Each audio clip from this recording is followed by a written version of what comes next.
Amado pueblo de Dios, y usted que se está conectando, ya sea a través de radio, televisión, internet, o aquí en la iglesia local, les saluda como siempre su pastor evangelista Luis Mario Ruiz de la iglesia Centro Cristiano Somosanto, desde la hermosa ciudad de Hanford, en California, la ciudad deseada y no desamparada. Estamos en la serie Declaremos palabra de vida al alma sedienta y cansada. Y hoy vamos a acabar el último tema, y es, hermanos, en cuanto a algo muy importante: rechazar en tu vida el fuego extraño. Sí, existe un fuego que no viene de Dios, el cual se parece pero no es de Dios, y nosotros no podemos seguir siendo necios o no saber de qué se trata. Por lo tanto, la palabra de Dios nos va a traer luz en esta hora. Y también, hermanos, vamos a abrir nuestra Biblia al libro de Isaías, ahí en el capítulo 50. Y quiero dar lectura al verso 10 y al verso 11. Y la palabra comienza con una pregunta, y es importante quién la hace, y es importante cómo se describe. Toda la palabra es importante, y hoy la vamos a trazar como conviene. Y la palabra se lee en nombre del Padre, del Hijo y de su Santo Espíritu, y dice: ¿quién hay entre vosotros que teme a Jehová y oye la voz de su siervo? El que anda en tinieblas y carece de luz, confíe en el nombre de Jehová y apóyese en su Dios. He aquí que todos vosotros encendéis fuego y os rodeáis de teas, andad a la luz de vuestro fuego y de las teas que encendisteis. De mi mano vendrá esto, en dolor seréis sepultados. Buen Dios y Padre, tu palabra es verdad. Hoy aquí estamos declarando que tú eres un Dios justo, amoroso y sabio, el cual nos quiere revelar su palabra. Espíritu Santo, decláralo a través de la palabra el día de hoy, y que use mis labios y ponga en ellos su palabra para tu gloria. En el nombre de Jesús, el pueblo dice amén. Pueden sentarse. Deseo que escuche esta palabra los que me están escuchando, viendo y aquí en casa. En primer lugar, voy a leer esta palabra otra vez, pero en otra versión, la Nueva Traducción Viviente. Preste atención. Y dice: entre ustedes, está hablando de nosotros, entre ustedes, ¿quién teme al Señor y obedece a su siervo? Aquí la palabra nos está hablando de dos tipos de personas. No, está hablando de dos títulos en una persona. Vamos a verlos aquí reflejados. En primer lugar, dice: ¿quién teme al Señor? El Señor, hermanos, es Rey. Dios es Rey de reyes. Y luego dice: y obedece a su siervo. El siervo es lo que nosotros conocemos como el Mesías, como el ungido, como el enviado, Jesucristo. Y nosotros debemos de ver que aquí están dos títulos en Cristo que vino a cumplir, pero el pueblo de Dios no lo entendió. Sigamos leyendo. Y dice: entre ustedes, ¿quién teme al Señor? ¿Qué significa temer? Hay una cosa que significa temer, es creer y guardar. Usted dice que teme a Dios, entonces cree y guarda. Yo puedo decir que creo al Señor, pero si yo no creo y guardo, entonces yo no estoy temiendo al Señor. Entonces, aquí vemos que al Rey se le teme y se le guarda. Amén. Se le tiene que creer y uno tiene que guardar.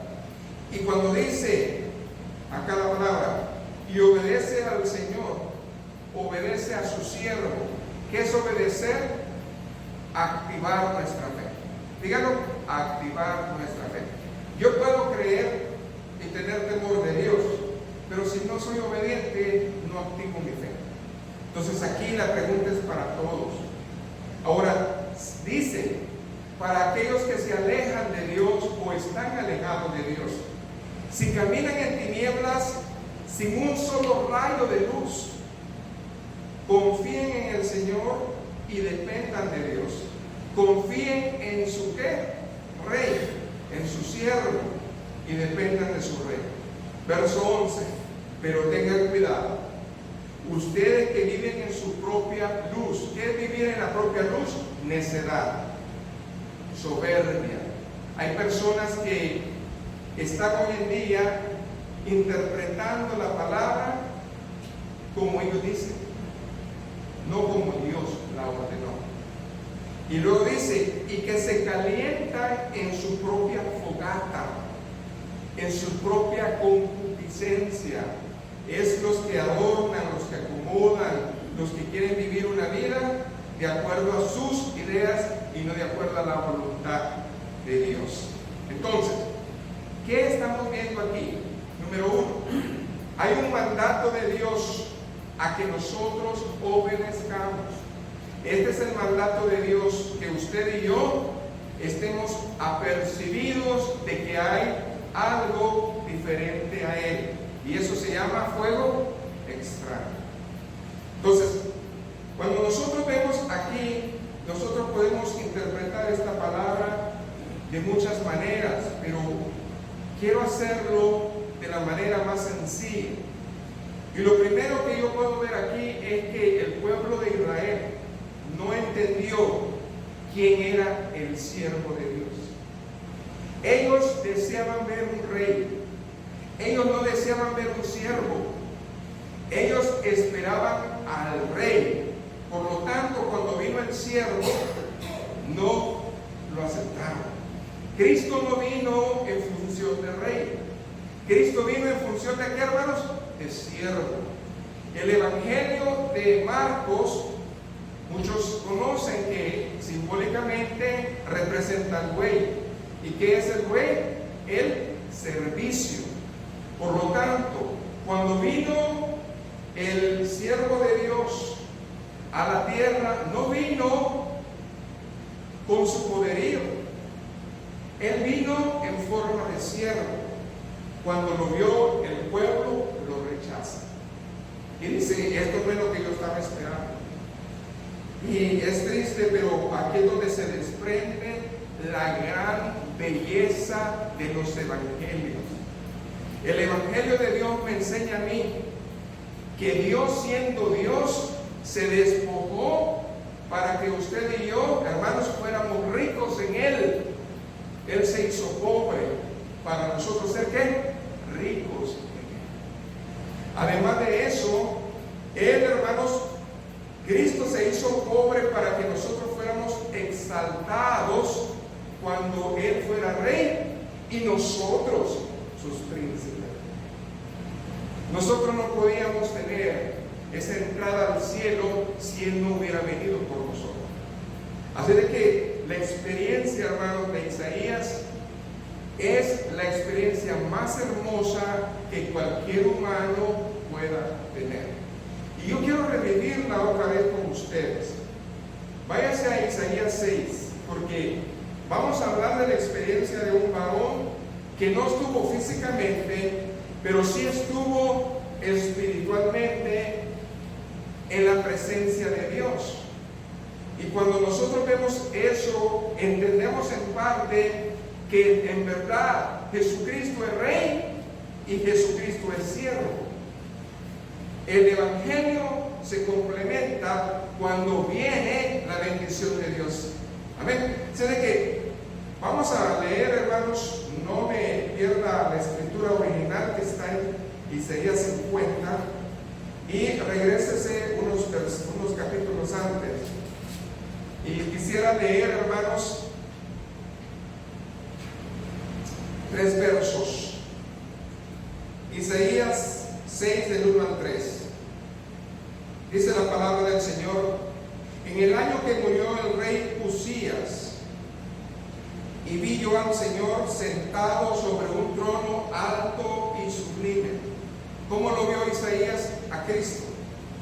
¿Lo vio como un siervo? No, lo vio como un rey, sentado. ¿Y qué estaba pasando ahí? Dice que el trono era alto y sublime. Además dice, por encima de él habían serafines, cada uno tenía 6 alas, con 2 cubrían su rostro y con 2 cubrían sus pies, y con 2 volaban. Y el uno al otro daba voces diciendo, escuche bien, santo, santo, santo, 3 veces. Jehová de los ejércitos, toda la tierra está llena de su gloria. Al único que se le puede dar 3 veces santo es a Dios, no existe otra persona. Por lo tanto, nosotros sabemos que Jehová significa quién es. El nombre de Dios es Jesús. Y nosotros estamos convencidos de que aquí Isaías estaba viendo ¿quién? Al trono de Dios, a Jesucristo como un rey sentado en un trono alto y sublime. Amén. Ahora bien, es importante que nosotros entendamos eso. Ahora, si se regresa, hermanos, quisiera que nos regresáramos a Isaías, pero ahora en el capítulo 52, versos 13 al 15. Escuchen bien, Isaías 6 nos presenta a Jesucristo como el Rey en un trono alto y sublime, pero en el capítulo 52 de Isaías, del verso 13 al 15, nos presenta a Jesús como el siervo, como cuando vino a la tierra. Y dice la palabra del Señor: he aquí que mi siervo será prosperado, será engrandecido y exaltado, y será puesto muy en alto.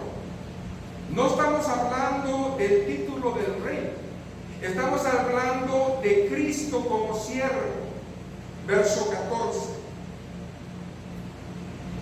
¿Cómo se asombraron de ti muchos? De tal manera que fue desfigurado de los hombres su parecer, y su hermosura más que la de los hijos de los hombres. ¿De quién estamos hablando aquí? De Jesucristo. Aquí profetizando que incluso su concepción humana de hombre iba a quedar desfigurada, su espalda, su cara, por nosotros. Verso número 15. Así asombrará él a muchas naciones, los reyes cerrarán ante él la boca, porque verán lo que nunca les fue contado, y entenderán lo que jamás habían ¿qué? Oído. Este es Jesús, el Señor que nos está dando de su amor, de su paz, el cual vino a su pueblo, pero no vino como ellos creían. Ellos esperaban un rey que viniera a quitarlos de la esclavitud, pero vino un siervo a libertarnos del pecado. Ahora bien, cuando nosotros tenemos aquí, nosotros tenemos que pensar que hay momentos oscuros en el hombre, en donde nuestra fe se pone a prueba, en donde nuestra experiencia como creyente, hermanos, no está segura. Pero cuando nosotros comenzamos a ver la luz de Dios, la luz de Jesús, todo vuelve a la calma. Y eso es lo que Cristo nos enseñó cuando Él estuvo aquí en la tierra. Acordémonos pues, Isaías en los últimos versículos del capítulo 50 nos habla acerca de una pregunta, que si usted y yo, conocemos a este Dios, al rey y al siervo. Ahora, cuando vino el siervo aquí a la tierra, Jesucristo, Él Él nos enseñó palabras contundentes y hermosas. Cuando nos vamos a los evangelios, váyase ahora a los evangelios para entender que Él es la luz, la respuesta a los problemas. Juan capítulo 2, verso 35 al 46, para los que apuntan. Juan capítulo 2. Amén. Versos desde el 35 al 46. Cristo estaba por morir. Él predice su muerte en la cruz en este tiempo. Juan capítulo 12, verso 35 al 46. Dice la palabra: entonces Jesús les dijo: aún por poco está la luz entre vosotros. Escuche bien, ¿cómo se llamaba Cristo? ¿Cómo se decía que Él era? La luz. Amén, la luz.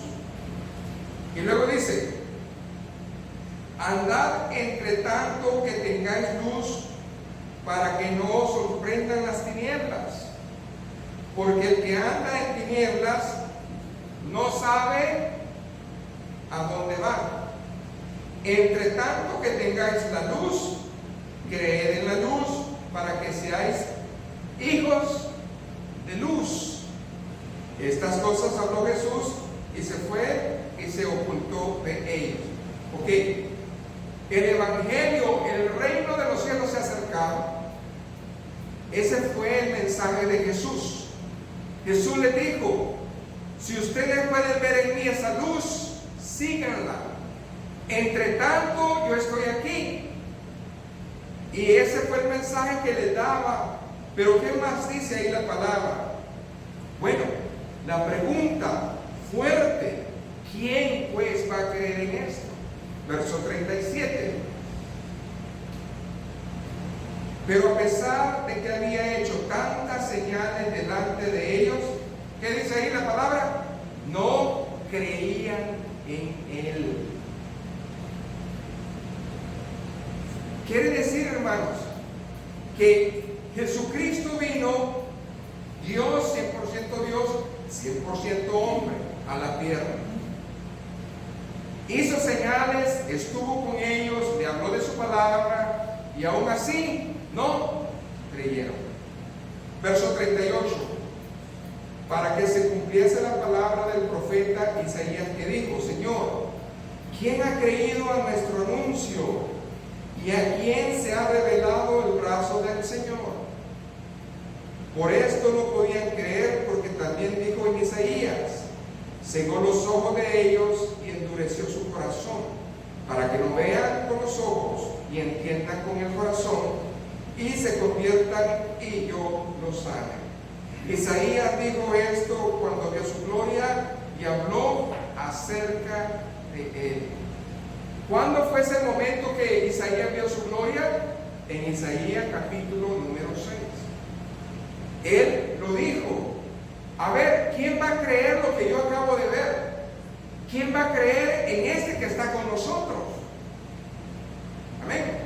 Porque muchos tienen, hermanos, en su corazón y en sus ojos una venda. No existe poder de ser revelado, porque no es carnal, es espiritual.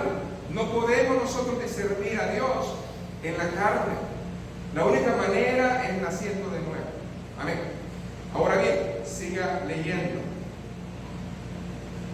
Verso 42. Con todo eso, aún los gobernantes, muchos creyeron en Él, pero a causa de los fariseos no lo confesaban, para no ser expulsados de la sinagoga, porque amaban más la gloria de los hombres que la gloria de Dios.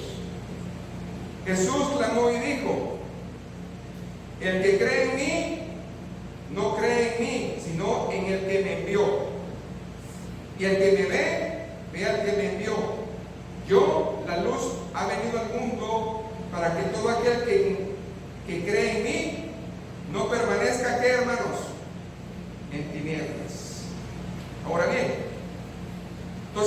el mensaje central de Cristo, que el corazón de nosotros tiene que tener dos cosas. En primer lugar, libertad. Amén.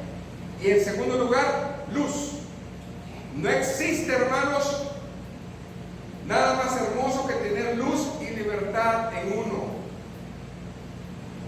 Solamente al ver, imagínense por un momento el cuadro de la cruz.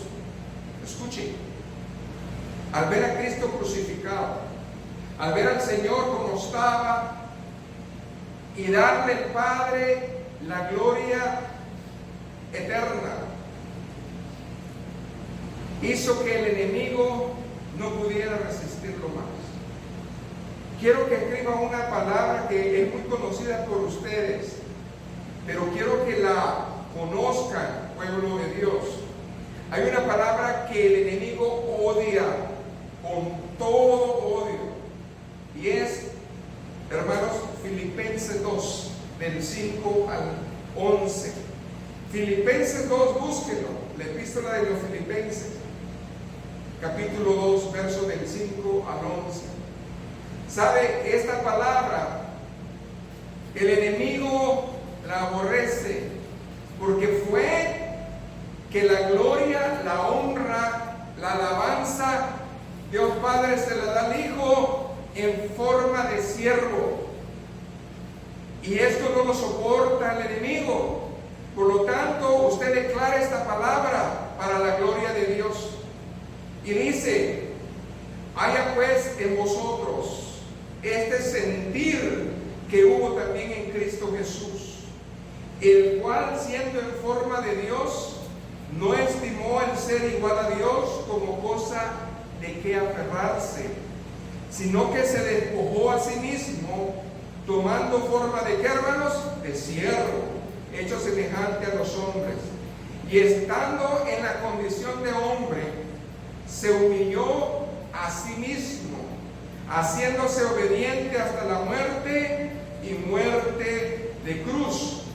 Por lo cual, verso 9, este es el verso que no le gusta al enemigo.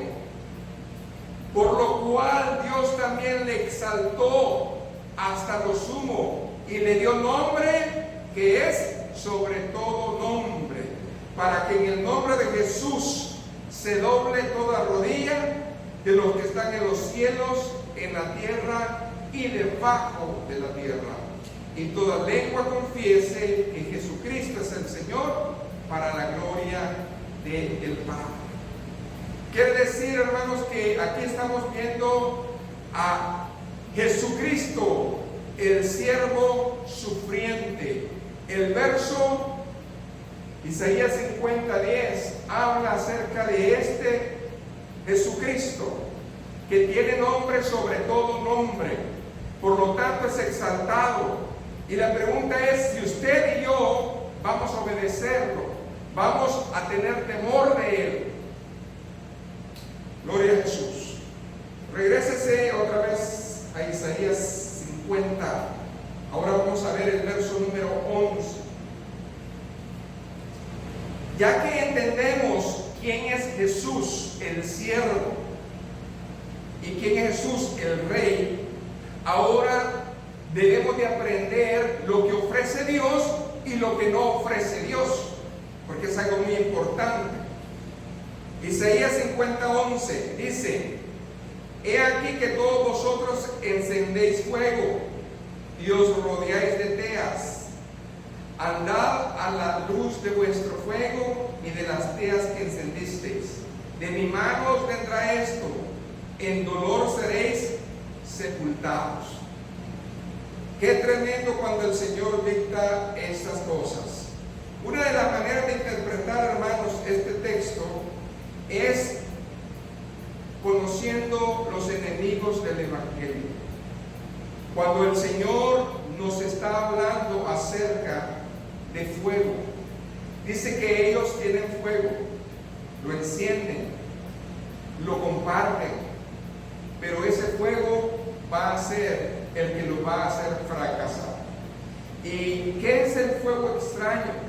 El fuego extraño en la Biblia representa muchas cosas, entre las cuales podemos decir, hermanos, que el hombre anda en la vanidad de su entendimiento, porque ellos tienen inteligencia, no están en la sabiduría de Dios.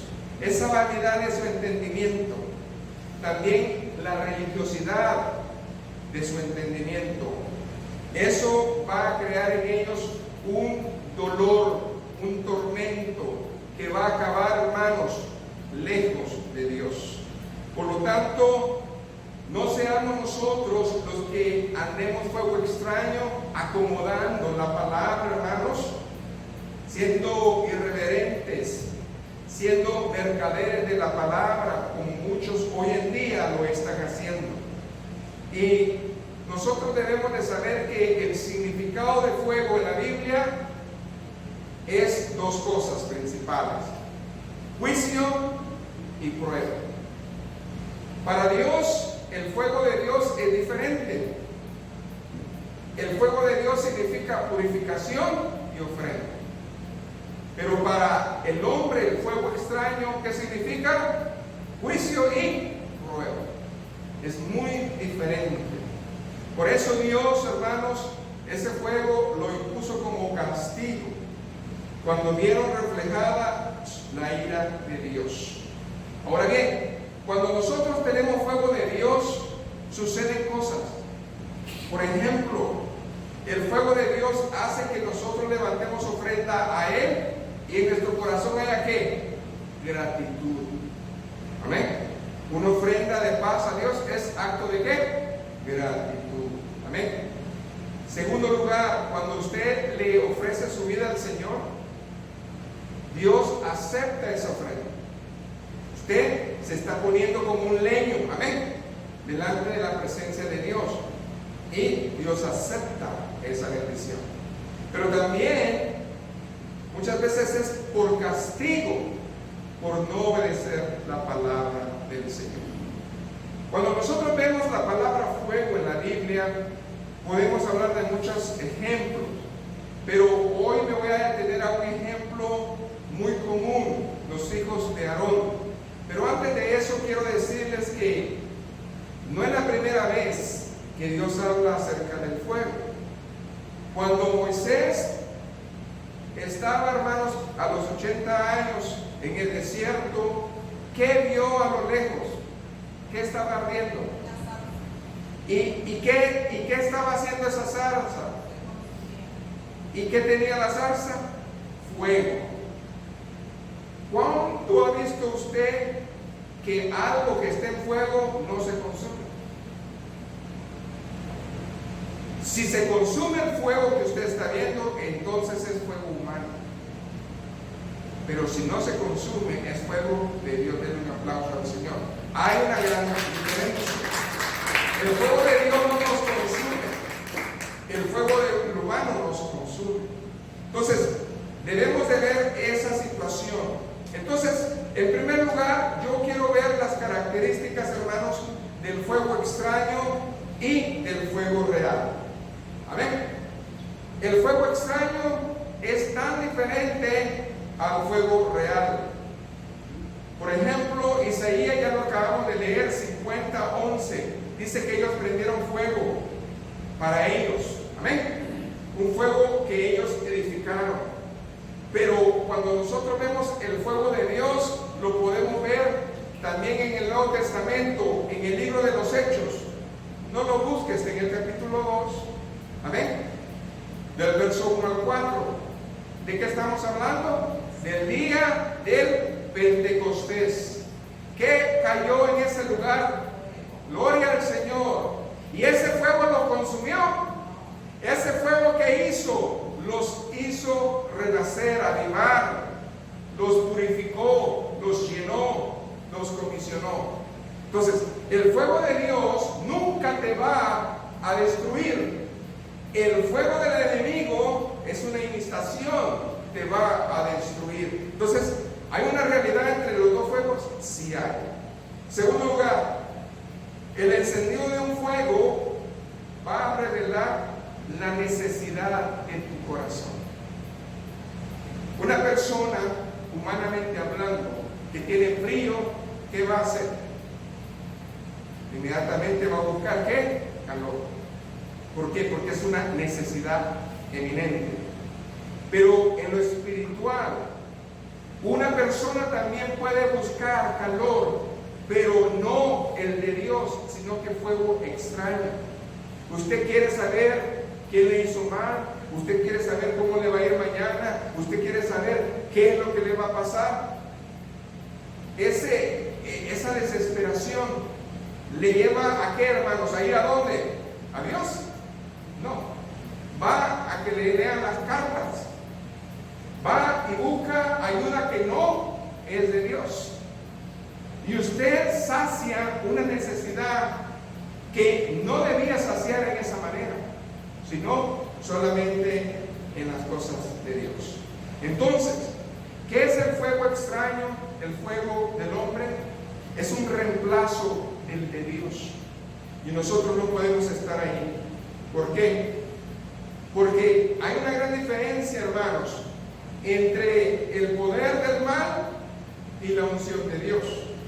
¿Qué es unción? Autoridad. Si yo tengo autoridad de Dios, en mí hay fuego de Dios. Amén. Entonces, no podemos nosotros diferenciarnos de otra manera. Tercer lugar, ¿ok? El encendido por el hombre es lo más incierto. En otras palabras, nosotros estuvimos en Oregon hace poco. Hay una ciudad cerca de Eugene donde literalmente se está quemando todo. Y tienen, hermanos, casi 2 meses y no se apaga. ¿Y por qué no se apaga? Porque el fuego humano es impredecible. El fuego humano no se puede controlar. Chisporrotea. Amén. ¿Qué más hace el fuego? No es fiable. O sea, ellos no pueden porque el viento gira a un lado, gira al otro y sigue la llamada. El fuego del hombre no se puede controlar. Mientras que el fuego de Dios, hermanos, trae paz. ¿Cómo que un fuego va a traer paz? Sadrach, Mesach y Abednego fueron metidos en un horno ¿de qué? De fuego. Y dice la palabra de Dios que lo calentaron 7 veces más. Y cuando entraron ellos, algo pasó. Dios, en su misericordia, mandó fuego de Él, porque el fuego de Él no los quemó. Pero al sacar a estos hombres y ver al rey que no había 3, sino que habían ¿cuántos? 4. Se admiró, los sacó, y los que fueron por ellos, que dice que ni siquiera habían llegado y se quemaron. Fuego de Dios siempre va a ser algo especial. Ahora bien, hermanos, número 4, los que andan a la luz de su propio fuego van a acabar miserablemente. Hay en la Biblia también un ejemplo que ustedes conocen a la perfección, y es cuando Moisés estaba allá en el desierto y se levantó una familia a decirle al líder y al sacerdote que eran iguales ante Dios. ¿De quién estamos hablando? ¿De qué familia? La familia de Coré. Amén. Si usted busca el número 16, del 16 al 38, y vamos a tocar algunos versículos solamente, vamos a ver que literalmente, hermanos, Isaías 50:11 se cumplió en ellos. Amén. Porque Isaías 50:11 dice: de mi mano os vendrá esto, en dolor seréis sepultados. ¿Y qué les pasó a ellos, hermanos? Bueno, váyase al número 16. Después dijo Moisés a Coré: tú y todo tu séquito, poneos mañana delante de Jehová, tú y ellos y Aarón, y tomad cada uno su incensario, y poned incienso en ellos. Y acercaos delante de Jehová, cada uno con su incensario. 250 incensarios también, y Aarón cada uno con su incensario. A ver, hermanos, ¿qué fue el problema acá? Cuando Dios ordena algo y tú no lo haces, Dios no lo va a aceptar. ¿Quién era el que tenía que tener el incensario y de qué material tenía que ser? Nomás era uno. Era de oro, no era de bronce. ¿Ellos qué hicieron? No agarraron fuego extraño, no, pero pusieron, amén, las brasas en donde no les había dicho Dios. ¿A dónde las pusieron? En bronce. ¿Y qué significa bronce? Juicio. Entonces, hermano, muchas veces nosotros queremos imitar a alguien espiritualmente, pero resulta que usted puede sentir la bendición de Dios, puede sentir muchas cosas de Dios, hacer muchas cosas de Dios, pero si su cuerpo, si su estuche, su envase está sucio, Dios no lo va a recibir, no lo puede recibir. Entonces, ¿qué es lo que hicieron ellos? 250. Sigan leyendo. Y luego dijo, verso 19: ya Coré había hecho juntar con ellos toda la congregación a la puerta del tabernáculo de reunión. Entonces la gloria de Jehová apareció a toda la congregación. Hermano, cuando hay fuego extraño o cuando Dios ha mandado a hacer una cosa y no la sentía, Dios se va a presentar. Se va a presentar.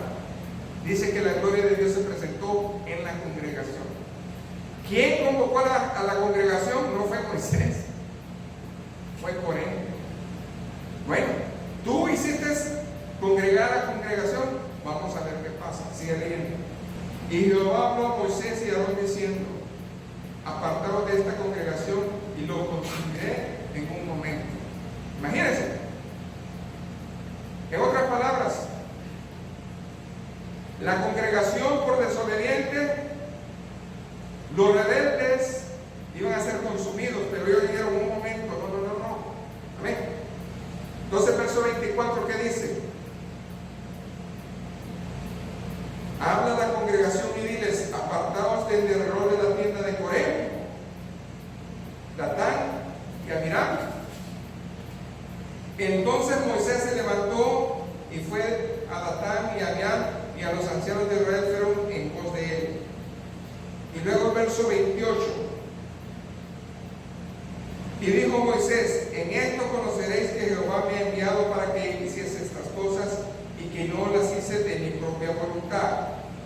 Si como mueren todos los hombres murieren estos, o si ellos al ser visitados siguen la suerte de todos los hombres, Jehová no me envió. Mas si Jehová hiciera algo nuevo y la tierra abriera su boca y los tragare con todas sus cosas y descendieran vivos al Seol, entonces conoceréis que estos hombres irritaron a Jehová. Y aconteció que cuando cesó de hablar estas palabras, se abrió la tierra que estaba debajo de ellos. ¿Qué dice Isaías 50:11? De mi mano os vendrá esto, en dolor seréis sepultados. ¿Qué les pasó a ellos? Fueron sepultados en ese momento. ¿Y qué pasó con los demás? Verso 33: y ellos con todo lo que tenían descendieron vivos al Seol, y los cubrió la tierra, y perecieron en medio de la congregación. Verso 35, ¿qué dice el verso 35? También salió fuego delante de Jehová, ¿y qué pasó? Consumió a los 250 hombres que ofrecieron el incienso. Pero ¿por qué fueron quemados? ¿Por qué ellos fueron quitados? Porque ellos quisieron, hermanos, hacer las cosas a su modo y Dios no puede permitir que eso pase. Entonces, pastor, ¿cuál sería la solución para que nosotros, si por alguna otra razón nos estamos desviando de Dios o nos hemos desviado de Dios? Entonces, léase Isaías 50, verso 11, verso 10, ahí está la respuesta. Isaías 50, 10, la última parte dice: confíe en el nombre de Jehová y apóyese en su Dios. Si usted ni siquiera tiene en su vida un rayito de luz, confíe en Jehová y apóyese en su Dios. Es lo que les está diciendo en este mensaje. Ahora bien, ¿qué de nosotros, los de la iglesia? ¿Qué dice la Biblia en cuanto a los siervos, a los hijos de Dios? Bueno, aquí está la parte fuerte del mensaje. Váyase conmigo, por favor, a la palabra. Levítico 10:1. Dice la palabra de Dios: Nadab y Abiú, hijos de Aarón, tomaron cada uno su incensario y pusieron en ellos fuego, sobre el cual pusieron incienso, y ofrecieron delante de Jehová. ¿Qué ofrecieron, hermanos? Fuego extraño, que él nunca les mandó. Aquí vemos la primera cosa. Los jóvenes, los hijos de Aarón el sacerdote, ¿conocían la ley? ¿Conocían la palabra? ¿Conocían las ordenanzas? Sí. Pero ¿qué pasó con ellos?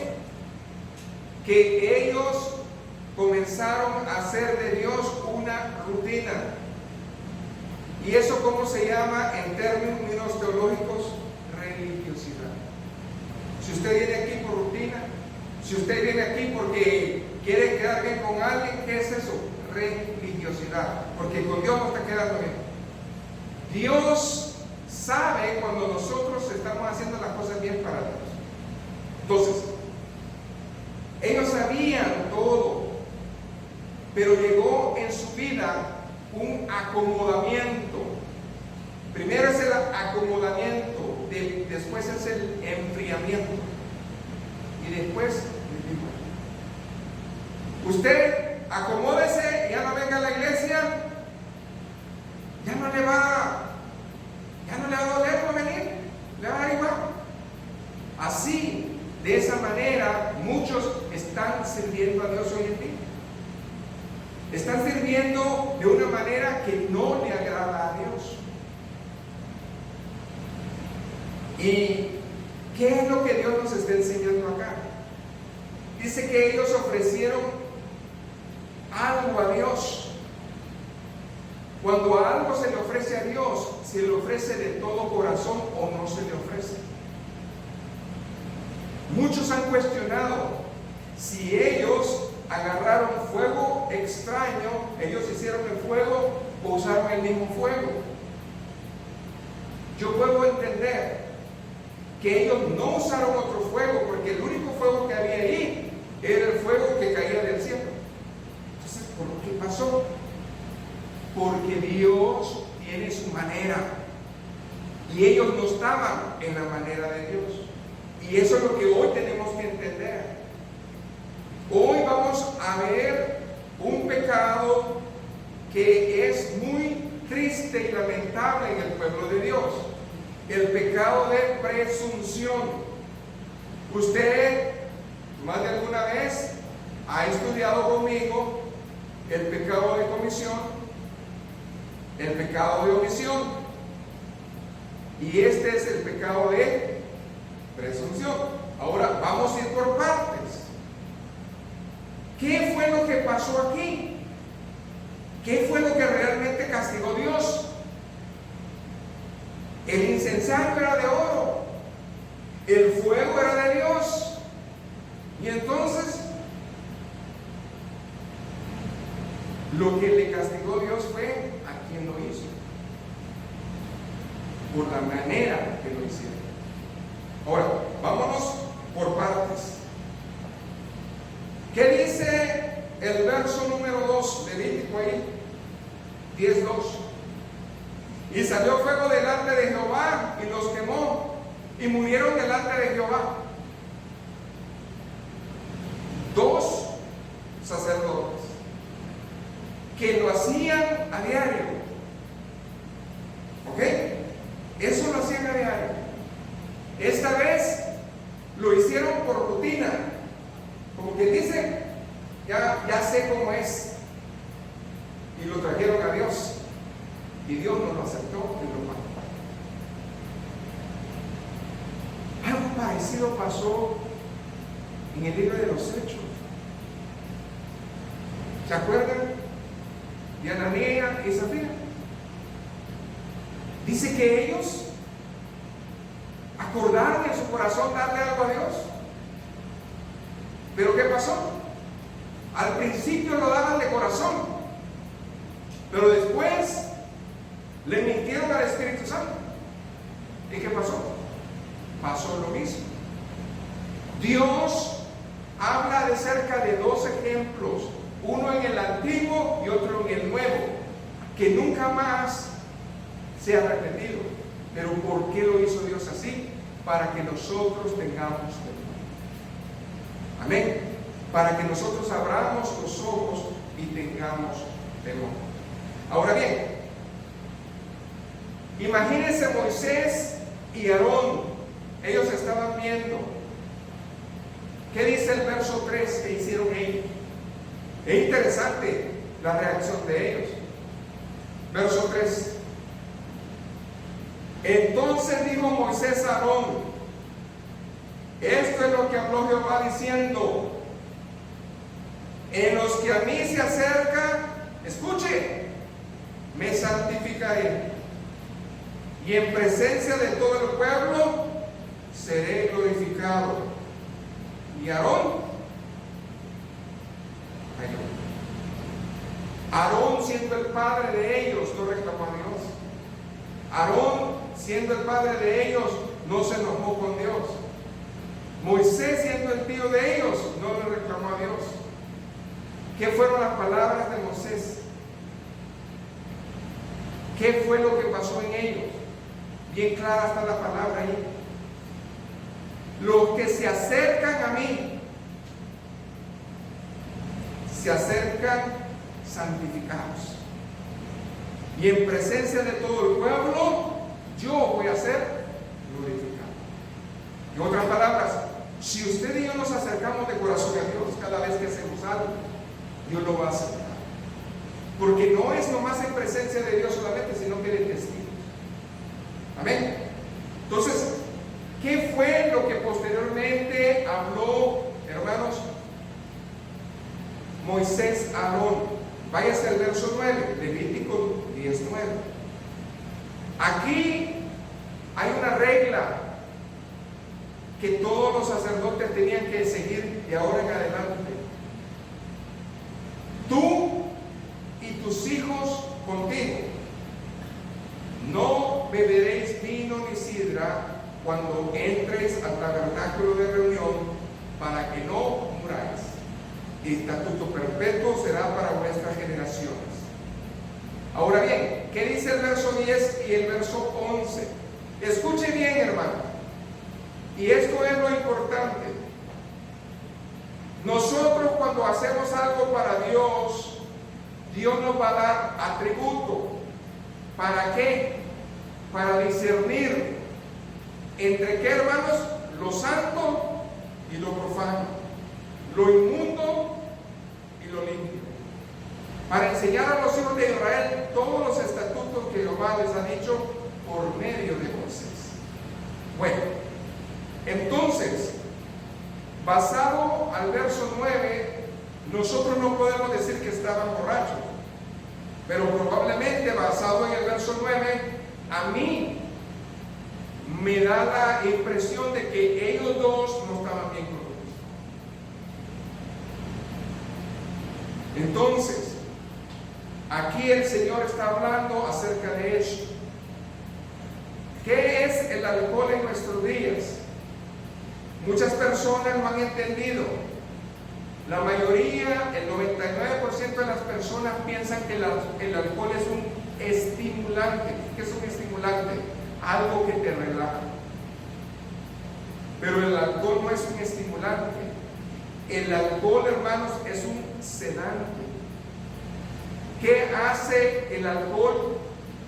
Te atrofia, te comienza a molestar, hermanos, lo que conocemos, hermanos, nosotros como los centros estimulantes del cerebro. Los centros estimulantes del cerebro, cuando se descontrolan, hacen lo siguiente: no puede usted tener concentración, no puede usted tener equilibrio y no puede pensar bien. Ahora, lo que está diciendo Dios es esto: el cuerpo de Dios no necesita estimulante para venir y hacer las cosas.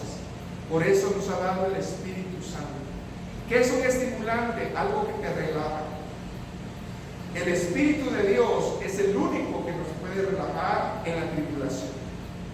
Entonces, lo que Dios estaba enseñando aquí es que debemos nosotros de procurar buscar su presencia si queremos realmente estar delante de Dios de esa manera. Amén. Porque dice la palabra que Dios es fuego consumidor.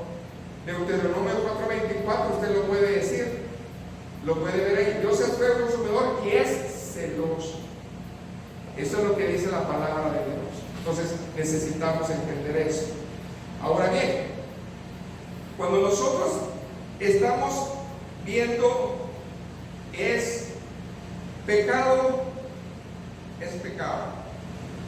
Yo no puedo clasificar pecado mayor, pecado menor. Pecado es pecado. Amén. Pero nosotros debemos de aprender también a entender que hay varios tipos de pecado que a Dios le desagradan en nosotros y que los hijos de Dios hacemos y a lo mejor no nos apercibimos. Entonces, hermanos, vamos a entender qué es pecado. Amén. Pecado es todo lo que esté en contra de Dios. Amén. Nosotros por naturaleza somos pecadores, por eso hay que arrepentirnos y venir al Padre. Ahora, ¿qué es un pecado de omisión?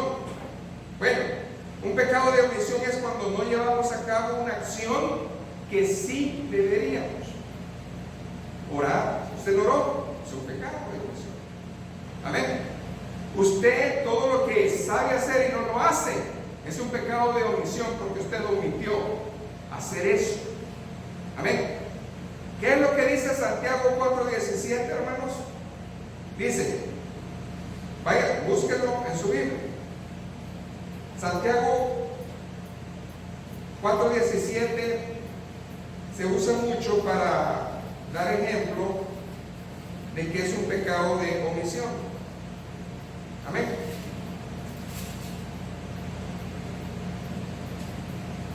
Y el que lo tenga se puede parar y decirlo confiadamente. ¿Quieres saber qué es un pecado de omisión? Santiago 4:17. Vean. ¿Qué dice?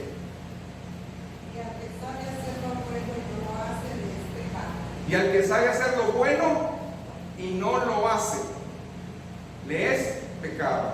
¿Usted sabe hacer lo bueno? Amén. Y si no lo hace, entonces es un pecado ¿de qué, hermanos? De omisión. Bueno, ¿qué es pecado de comisión? Bueno, es llevar a cabo una acción que no deberíamos. Eso es diferente. Si yo sé que esto no es bueno y lo hago, es pecado de comisión porque yo lo estoy haciendo con alevosía, ventaja. Por ejemplo, yo soy dueño de una gasolinera y le vendo la gasolina a un precio que no es justo y digo que soy cristiano. ¿Es un pecado de qué? Comisión. ¿Por qué? Porque yo sé que yo estoy haciendo mal. Si yo robo, amén, si yo hago cosas así, si yo miento, o sea, cosas así, a beneficio propio, todo eso es un pecado de comisión. ¿Qué es un pecado de comisión en la Biblia? Bueno, Adán y Eva, ¿es un pecado de qué? De comisión, porque ellos sabían y lo hicieron. Amén. Entonces, ese es un pecado de comisión. Entonces, los ejemplos pueden seguir más, pero al que me quiero referir hoy es al pecado de presunción. ¿Ok? Y este pecado es el más tremendo. ¿Por qué? Porque este pecado va más allá de los otros dos pecados. ¿Por qué? Porque este es el que suplanta a un hijo de Dios, el que finge ser lo que no es. Finge ser hijo de Dios cuando no lo eres. Ese es el pecado de presunción. Es falta de fe, obediencia, sujeción, conocimiento de Dios. Entonces, este pecado es el que tenían ellos. A ver, los hijos de Aarón no tenían un pecado de omisión ni de comisión. Ellos sabían lo que estaban haciendo. Y desde hace mucho tiempo ellos no eran rectos delante de Dios. Entonces, cuando ellos hicieron el rito, cuando ofrecieron el incienso, todo eso estaba bien. El que no estaba bien era ellos. Y Dios los borró. Eso es lo que estamos hablando aquí. Amén. Hay varios rasgos en este pasaje donde nosotros hemos visto a los hijos de Aarón que nos ayudan a decir que es un pecado de presunción. Presunción, ¿sí? ¿Por qué? Porque ellos sabían que no debían hacer eso, pero no solamente eso, sino que ellos sabían la importancia de ofrendar a Dios. Ahora, con todo esto dicho, amén, ¿qué dice Éxodo 30, del 7 al 9? Y Aarón, ¿qué dice ahí? Quemará incienso aromático sobre él cada mañana, cuando aliste la lámpara lo quemará. Y cuando Aarón encienda la lámpara del anochecer, quemará el incienso, rito perpetuo delante de Jehová por vuestras generaciones. Todos juntos, no ofreceréis sobre el incensario, no ofreceréis sobre él incienso extraño, ni holocausto, ni ofrenda, ni tampoco derramarás sobre él libación. ¿Qué libación? No está con Dios bien. Ellos hicieron todo, se les olvidó un detalle.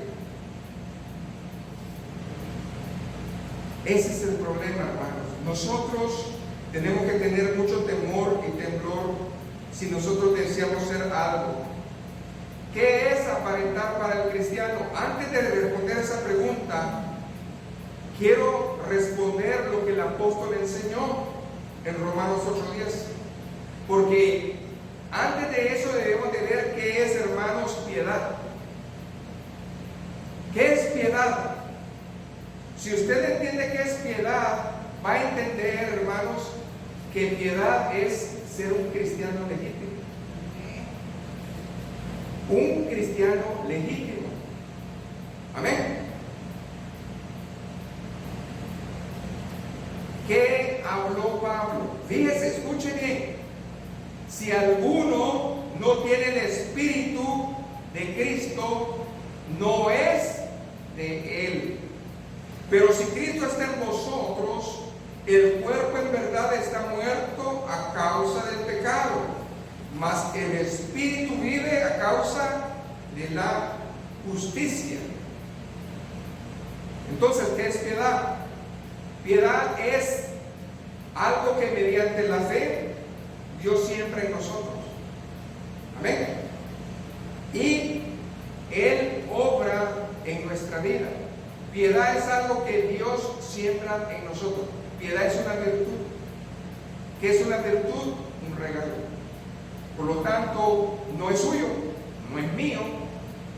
Dios me lo da por el simple hecho de estar con Él y obedecerlo.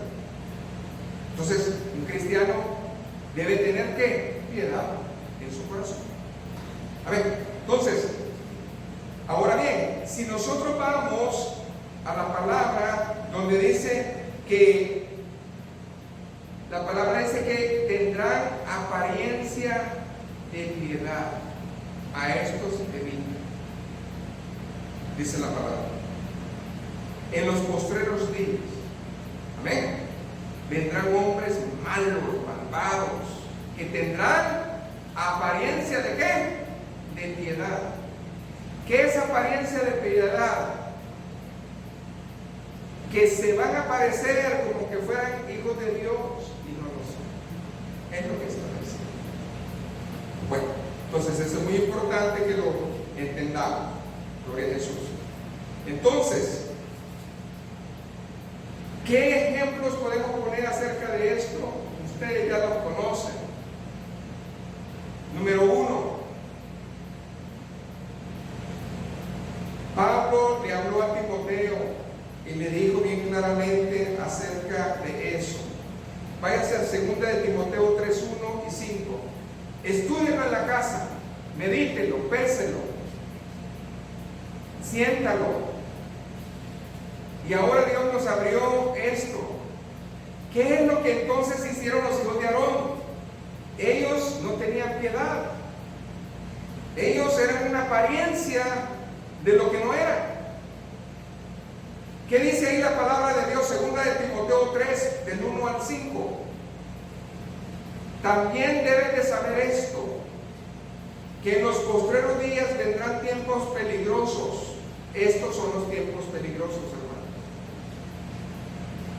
Porque habrán hombres amadores de sí mismos, ávaros, vanagloriosos, soberbios, blasfemos, desobedientes a los padres, ingratos, impíos, sin afecto natural, implacables, calumniadores, intemperantes, crueles, aborrecedores de lo bueno, traidores, impetuosos, infautados, amadores de los deleites más que de Dios, que tendrán, ¿qué dice ahí?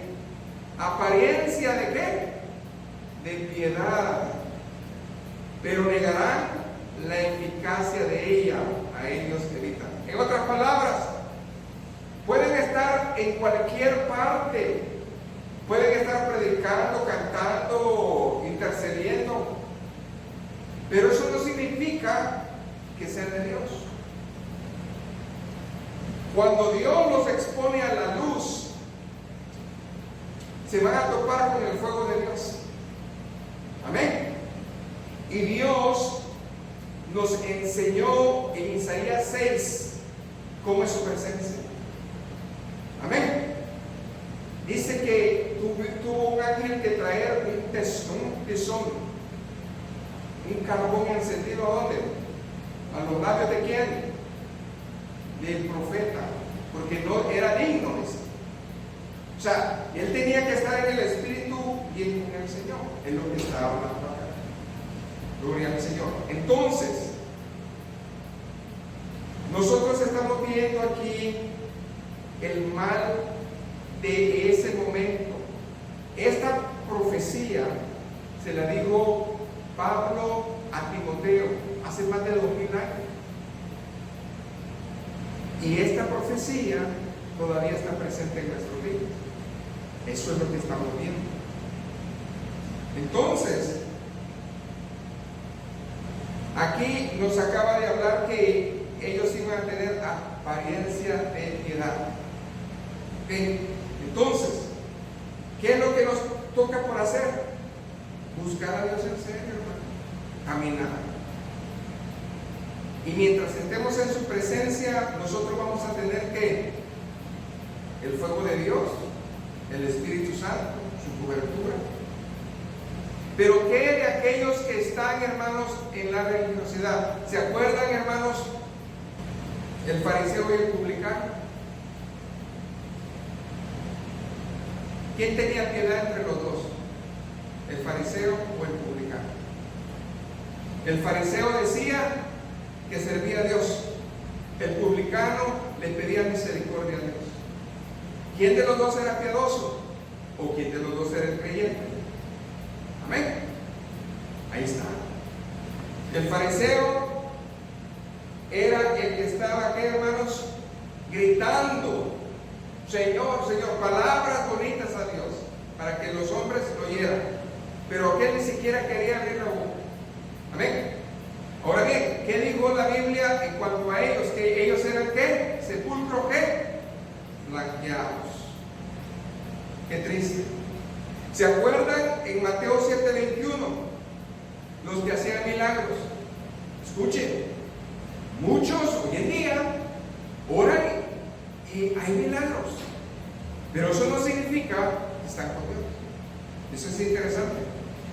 Dice la palabra del Señor: no todo el que me dice Señor, Señor, entrará en el reino de los cielos, sino el que hace la voluntad de mi Padre que está en los cielos. Me dirán en aquel día: Señor, Señor, ¿no profetizamos en tu nombre? Y en tu nombre echamos fuera demonios, y en tu nombre hicimos muchos milagros.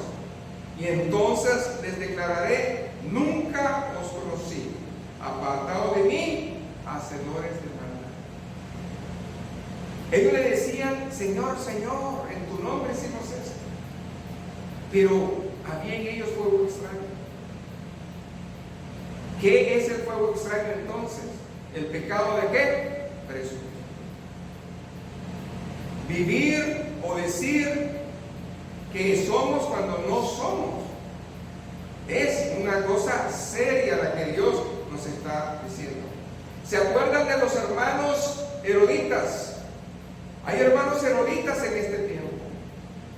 Los que quieren darle la gloria a Dios, pero no es cierto. ¿Se acuerdan de Herodes? El rey Herodes, allá en Mateo 2, del 8 al 16, llegaron los reyes, los magos, y le dijeron: enséñame, dime a dónde se encuentra para yo ir a qué, adorarle. Pero esa adoración era falsa. Amén. Hay muchos que dicen adorar a Dios, pero realmente no es así. Amén. Y el más triste de los casos es el caso de Jehú. ¿Se acuerdan de Jehú? Jehú, hermanos, fue el adorador falso. Segunda de Reyes 10, 28 al 31 nos habla acerca de él. ¿Sabe que Jehú tenía la comisión de Dios? Había recibido el mandato de Dios, todo lo hizo, pero algo pasó. El corazón de él no era recto delante de Dios, porque al final él no era la intención de adorar a Dios. Amén. Dice el verso 31: mas Jehú no cuidó de andar en la ley de Jehová, Dios de Israel, con todo su corazón, sino que se apartó de los pecados de Jeroboam, el que había hecho pecar a Israel. Se entregó a la idolatría otra vez. Muchos empiezan bien y vuelven a los mismos caminos. Dios está hablando al pueblo de Dios que no existe un fuego mezclado. Dios no va a permitir en nosotros fuego extraño, o sea porque es de hombre o porque nosotros actuamos como nosotros. Dios está hablando claramente. Debemos nosotros de servirle muy, pero muy en serio al Señor. Voy terminando, hermanos. Dios nos ha hablado hoy y nos ha enseñado que muchas veces pensamos que el mal está en otro lado, cuando nosotros no estamos haciendo lo que Dios nos pide. Meditemos, reflexionemos en nuestras vidas y pensemos: ¿qué le agrada a Dios? ¿Cómo yo voy a ser mejor para Dios? Si hoy usted es una persona que Dios la usa, gloria a Dios, siga así. Pero si estamos a medias, hermanos, acordémonos que así como Adán y Eva, hermanos, estaban en la presencia de Dios, todavía, amén, vino alguien que los engañó. Nosotros debemos de estar apercibidos en eso. Por eso debemos de darle la gloria a Dios por esta palabra. Puesto de pie, hermanos. Señor, en esta hora te pedimos que nos ayudes a ver tu palabra como es, a no hacer una rutina de las cosas tuyas, sino que una oportunidad de vida, una oportunidad hermosa de servicio. Hoy queremos pedirte perdón si es que alguna vez nosotros hemos tenido ese pecado de omisión o persona, que a veces lo hacemos sabiendo, Señor, pero tu misericordia, Señor, va más allá. Tu amor para nosotros, dice tu palabra, que permaneces fiel. Pero también, si queremos realmente estar en su presencia, debemos nosotros de apercibirnos a estas cosas y verdades tuyas, como lo dice Isaías 50, verso 10, donde habla acerca de un Dios que es rey y siervo, que Él está preguntando si nosotros nos atrevemos a buscarlo y a servirle, y que si había oscuridad en nosotros, Él tiene luz suficiente para que nosotros caminemos ya no en tinieblas. Y aquellos que siguen en su necedad van a ser destruidos. Señor, ten misericordia de aquel que no quiere caminar, Señor. Ayúdale, Señor, a ver con esos ojos de la fe para que Él pueda ser libre y obedecerte. Ese es nuestro deseo en esta hora y deseamos, Señor, firmemente que tú seas bendecido. En el nombre de Jesús. Amén y amén. Gloria a Dios, hermano.